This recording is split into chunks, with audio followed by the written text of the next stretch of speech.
அராஜகம் பண்ணிக்கிறேன். யாரு உன்னை நான் கேட்டா கைதி பேசுறது ஒரு லேடிஸ் கிட்ட பேசுறது முதல்ல தப்பு. அராஜகம் பண்ற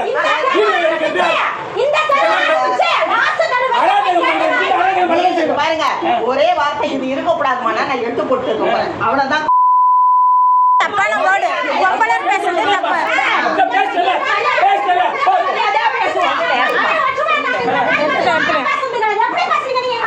அதனாலதான் வந்து இந்த மாதிரி வச்சுக்கீங்க.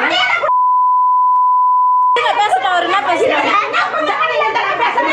பேசுற விடுங்க விடுங்க பேசுறோம் அவர் என்ன பேசுறாரு பேசுற விடுங்க விடுங்க பேசுறோம்.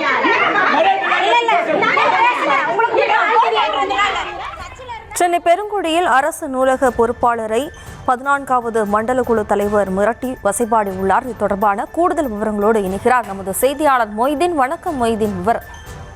ஜெயஸ்ரீ, அதாவது சென்னை மாநகராட்சி மண்டலம் 14 வார்டு 184 உட்பட்ட பெருங்குடியில் அரசு நூலகம் ஒன்று செயல்பட்டு வருகிறது.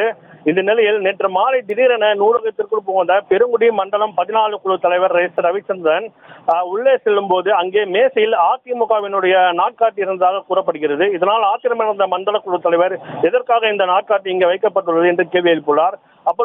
அப்பொழுது நூலகத்தில் பணிபுரியும் பெண்களுக்கும் மண்டல குழு தலைவருக்கும் இடையே வாக்குவாதம் ஏற்பட்டது. அப்பொழுது மண்டல குழு தலைவர் அங்கு இருக்கக்கூடிய பெண்களை உரிமையை பேசுவதோடு ஆபாசமாகவும் பேசியுள்ளார்.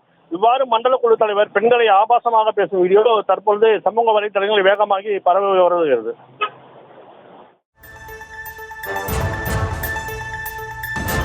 விவரங்களுக்கு நன்றி மொய்தீன்.